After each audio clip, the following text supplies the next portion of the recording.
حیات نے کبھی ان سے بحث ہے کہ حیات اس گھوڑی کا نام ہے ایکچولی. ہم کہتے ہیں نا اللہ کی خلق الموت والحیات. حیات کیا ہے؟ حیات اس گھوڑی کا نام ہے ایکچولی. اس پر جبرائیل السلام سوار ہو کے آئے تھے. اچھا اس میں کوالٹی یہ تھی کہ جہاں اس کے سونگ لگتے تھے نا، پیر لگتے تھے، وہ جگہ سے سبزہ اگ جاتا تھا. یعنی بنجر زمین ہوتی، کچھ بھی ہوتی، اس کو حیات مل جاتی. جہاں اس گھوڑے کے پاؤں لگتے تھے. سامری کا نام سنا آپ نے؟ سامری نے دیکھا، اور اس نے جب دیکھا تو اس نے وہ تھوڑی سی مٹی نہ وہاں سے جہاں پہ سونگ لگا تھا نا وہاں سے لے لی. جب لے لی فرعون غرق ہو گیا، بنی اسرائیل کو نجات ملی. تو اس کے بعد موسیٰ علیہ السلام توریت لینے کے لیے، رب کی ملاقات کے لیے 40 دن کے لیے گئے. تو سامری کے پاس نا بہت امیر تھا، اس کے پاس کچھ امانتیں تھی، سونا بہت تھا. اس نے ایک سونے کا ایک بچڑا بنایا. یہ تفصیل سے وقت قرآن میں آتا ہے، میں ذرا سرسری بیان کر رہا ہوں. بچڑا بنانے کے بعد اس نے وہ جو خاک، اب وہ تو بے جان تھا نا، وہ بولتا نہیں تھا، وہ بے جان تھا. اب وہ خاک جو اس نے اس گھوڑی کے سونگ لگی تو وہاں سے اٹھائی تھی نا، وہ اس بچڑے کی جب اندر ڈالی تو یہ بچڑا بولنے لگ گیا. اس کے اندر حیاتی پیدا ہوگی، وہ بولنے لگ گیا. تو یہ تو ان کی گرد سواری ہے جو جبرائیل علیہ السلام ہے. جو جبرائیل علیہ السلام کے آقا ہیں، ان کی گرد سواری کا عالم کیا ہوگا. تو اسے حضرت فرماتے ہیں نا کہ نور کی خیرات لینے دوڑتے ہیں محروما، اٹھتی ہے کس شان سے گردے سواری ماہوا. بہت سے جیل ہے، میں آگے سکپ کرتا ہوں.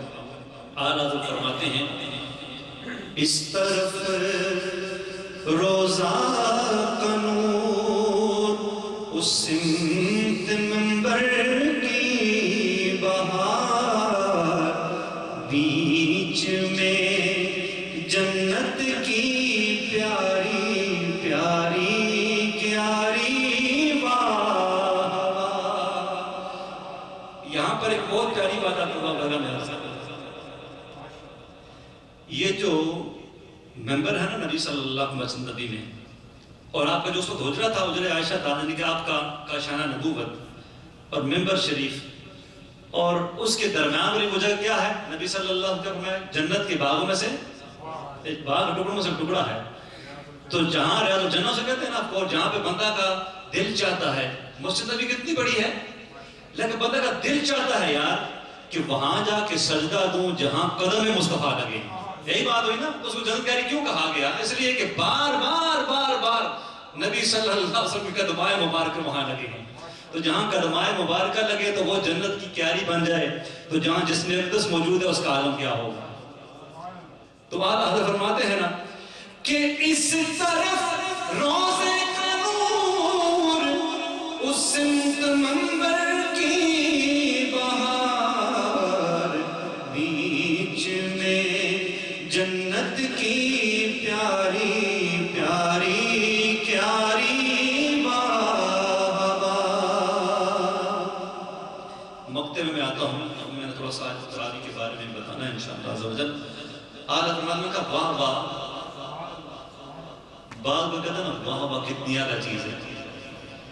بعض کا بندہ کہتا ہے واہ واہ کہ کام کی تھی، واہ واہ کہتے ہیں نا، مطلب وہ اچھے کام نہیں ہوتا کہ واہ واہ کیا بیکار کر دی، کیا گند کر دی. اس لہجے بعض کہتے ہوتا ہے تو واہ واہ واہ واہ. یہ دونوں لہجوں کے فرق سے نا ڈیفرنس ہو جاتا ہے. ہوتا ہے کہ نہیں ہوتا؟ مطلب کہتا ہے واہ واہ، کہتا ہے واہ جی واہ. یہ دو چیزیں ہوگی نا، یعنی کہ انسان کے اندر جو اس کی فیلنگ اور سر کا مارنا اور نیچے کرنا اور ایسے کرنا واہ واہ، ان دونوں میں جو کام ہے نا اس کا پتہ چل جاتا ہے کہ وہ کام کیسا ہے.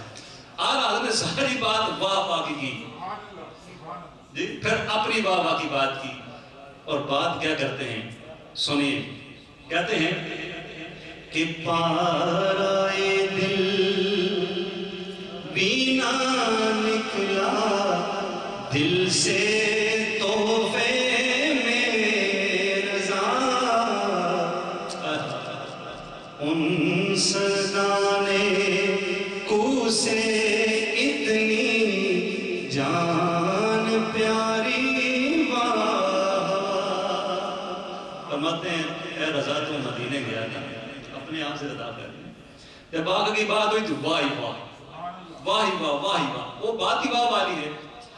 اپنی بات کی امام نے تو کہا تو مدینے گیا تھا، مدینہ منورہ میں چلا گیا، اور وہاں جو کتے پھرتے ہیں، سگان ہیں، تو اسے اتنا بھی نہ ہوا کہ اپنے دل کا ایک ٹکڑا، پارہ دل نکالتا اور ان کو کہتا قبول کرنا ہے تو تھوڑا ٹیسٹ کر لیں، تجھے اتنی اپنی جان پیاری ہے، واہ واہ رضا واہ، تجھے اپنی جان اتنی پیاری ہے کہ ان سگانے کو کے لیے تیرا دل سے ٹکڑا بھی نہ نکلا کہ تو ان کو پیش کرتا اور کہتا اگر پسند ہے تو لے لیں گے۔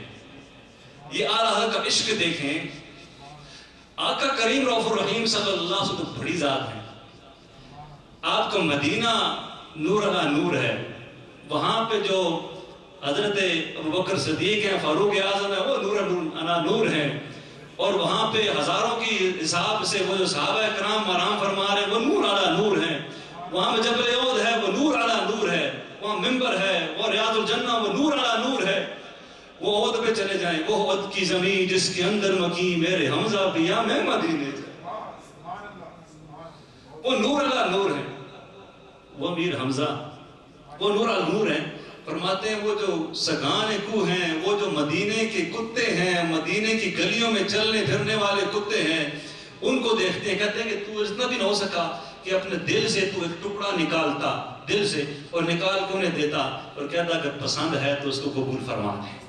تو دیکھیں کہاں عشق ہے، کہاں لے کر جاتا ہے۔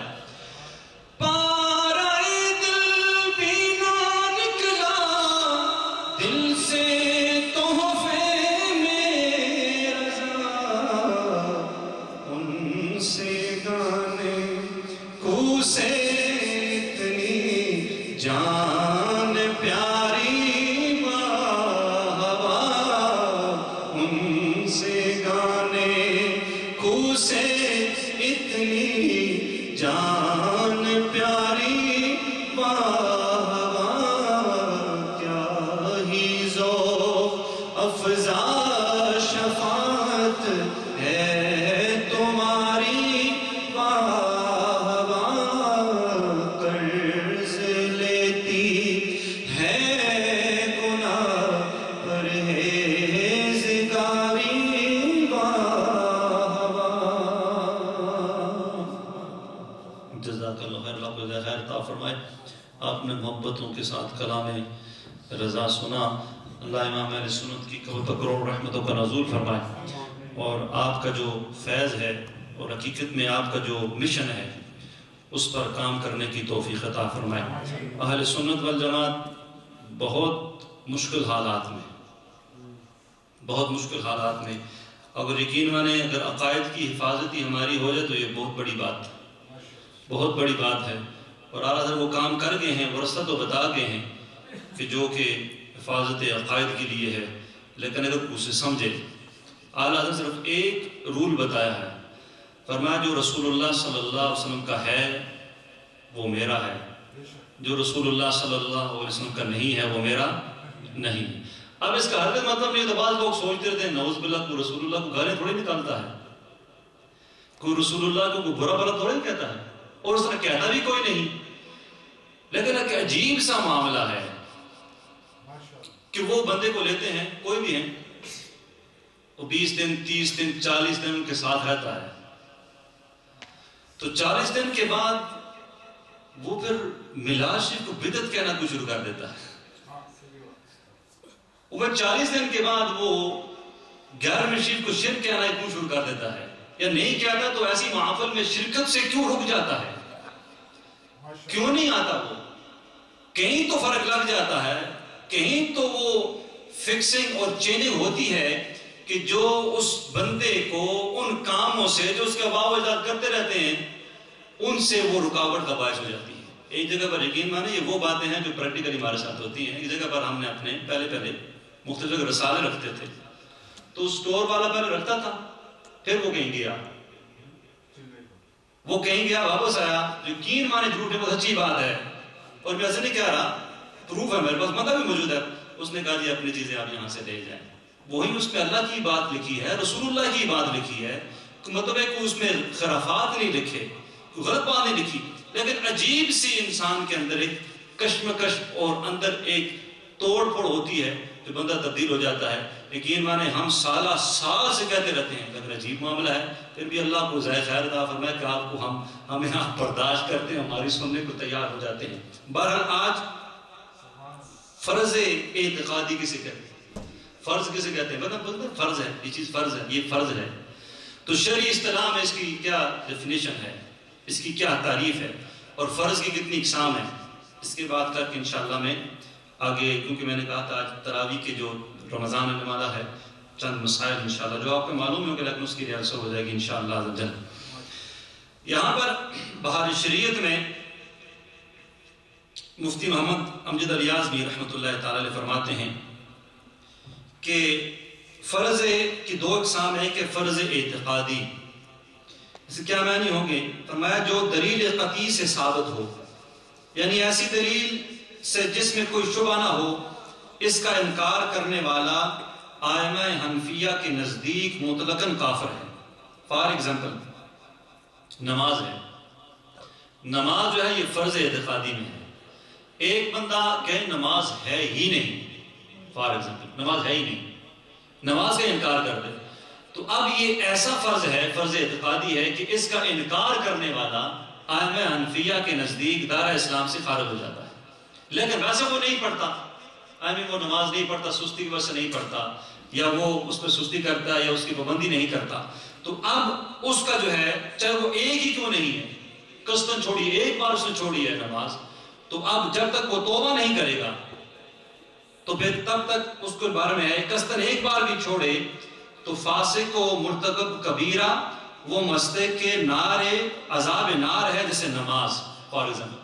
تو اس لیے نماز وہ فرض اعتقادی, اس طرح مثال دی صرف نماز کی اور بہت سی مثالیں ہیں, لیکن میں نے صرف کہا کہ وہ جو دلیل قطعی سے ثابت ہو, تو جس کی دلیل میں کوئی شبہ نہ ہو, اسے فرض اعتقادی کہتے ہیں. اب فرض عملی وہ جس کا ثبوت کہ ایسا قطعی نہ ہو مگر نظر مجتہد میں بحکم دلائل شریعہ جرم ہے کہ بے اس کے کیے آدمی بری ذمہ نہ ہوگا, یہاں تک کہ اگر وہ کسی عبادت کے اندر فرض ہے تو وہ عبادت بے اس کے باطل ہے, اس کا بے وجہ انکار فسق و گمراہی ہے. یہاں پر ایک مسئلہ ہوتا ہے, وہ یہ ہوتا ہے, فار ایگزامپل یہاں پہ مثال بھی دی ہے, ہم احناف کے نزدیک ہم وضو کرتے ہیں, وضو میں مسح کرتے ہیں, تو ہمارے نزدیک جو ہے امام اعظم کے نزدیک, حنفیہ کے نزدیک چوتھائی سر کا مسح جو ہے یہ فرض ہے, یہی بات ہے. لیکن امام شافعی کے نزدیک اگر ایک بار کا بھی آپ نے مسح کر لیا تو فرض آپ کا ادا ہو جائے گا. لیکن امام مالک کے نزدیک پورے سر کا مسح ہے.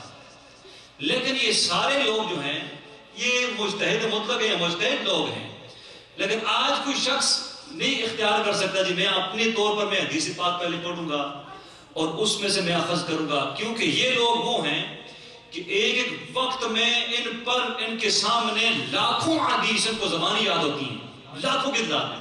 جو حافظ الحدیث کہتے ہیں, حافظ الحدیث تو پہلا درجہ ہے, حافظ الحدیث پہلا درجہ ہے, تو کتنی درجہ بن گئے, وہ ہوتا ہے اس کو 1,00,000 حدیثیں زبانی یاد ہوں, 1,00,000 حدیثیں زبانی. تو یہاں پر اس لیے مثال دی گئی کہ فرض عملی, لیکن وہ مجتہد کا کام ہے. آج ہر دوسرا شخص جو ہے نا وہ مجتہد ہوتا ہے, یاد رکھیے. اس نے, میں نے پہلے دفعہ بہت دفعہ کہا, اس نے بخاری شریف لی, ترجمہ لیا اس نے اردو کا یا انگلش آتی انگلش کا, وہ گھر گیا پڑھنا شروع کر دیا, پڑھ دی, اس نے ایک مسئلہ سامنے آیا, نبی صلی اللہ علیہ وسلم نے عمل کیا, وہ اس پر عمل کرنا شروع کر دیتا ہے. یہ خود ہی اخذ کرتا ہے مسائل. اب ایک چیز بخاری شریف میں اس کو آیا تو اس کے سامنے ساری احادیث کی کتابیں ہوں, وہ ساروں کا مطالعہ کرے کہ ایک چیز اس وقت تھی نبی صلی اللہ علیہ وسلم نے چھوڑ دی ہے, دوبارہ اس کو مداومت اختیار نہیں کی, تو اب وہ ڈیسیژن کرنے کے قابل ہو گیا, لیکن وہ کام تو کر نہیں سکتا کوئی ایسا شخص.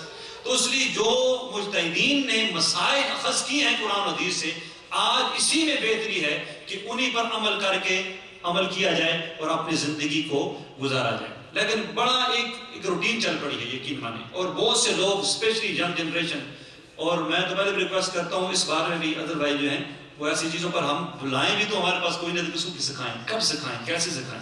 اب گھر جا کے سکھانا نہیں, گھر تو ہم انشاءاللہ پیسے لینے کے لیے آتے ہیں مسجد کے لیے, انشاءاللہ آئیں گے بھی انشاءاللہ, سکھا نہیں سکتے کہ وقت نہیں ہوتا اتنا. لیکن یہ چیزیں وہ ہیں جو بیسک ہیں, جو بیسک ہیں یہ سیکھنی چاہیے. اور سکھانی چاہیے۔ اس کے بعد واجب ہے، واجب اعتقادی ہے، واجب عملی ہے، سنت موقدہ ہے۔ سنت موقدہ اور سنت غیر موقدہ اس کی تعریف کر کے میں، کیونکہ وہ سنت تراویح ہے تو اس لیے میں اس پہ آتا ہوں انشاءاللہ۔ سنت موقدہ وہ کہ جس کو حضور اقدس صلی اللہ علیہ وآلہ وسلم نے ہمیشہ کیا ہو، البتہ بیان جواز کے واسطے کبھی ترک بھی فرمایا ہو، یا وہ کہ اس کے کرنے کی تاکید فرمائی ہو۔ اب وہ سنت موقدہ ہے کہ جو نبی صلی اللہ علیہ وآلہ وسلم نے ہمیشہ کیا ہے، البتہ کبھی کبھار نبی صلی اللہ علیہ وسلم سے تک بھی فرمایا ہے، تاکہ کہ لوگوں پر یہ فرض نہ ہو جائے۔ سمجھائیے نا، جس طرح آپ زور کی 4 سنتیں پہلے آپ پڑھتے ہیں، وہ سنت موقدہ آپ کہتے ہیں نا، آخر میں 2 پڑھتے ہیں سنت موقدہ۔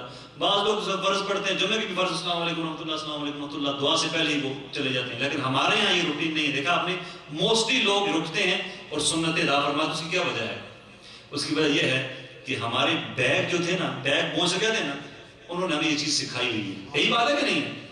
انہوں نے سکھائی ہوئی کہ سنتیں پڑھنی ہیں، اس لیے جتنی تعداد میں یہاں سے لوگ امریکن بعض مزاج میں، ہماری تو نہیں، فوراً دعا تک نہیں ہوتی اور السلام علیکم ورحمۃ اللہ، السلام علیکم ورحمۃ اللہ، بہت کم لوگ جو ہیں وہ الا ماشاء اللہ سنتیں ادا فرماتے ہیں، لیکن ہمارے پاس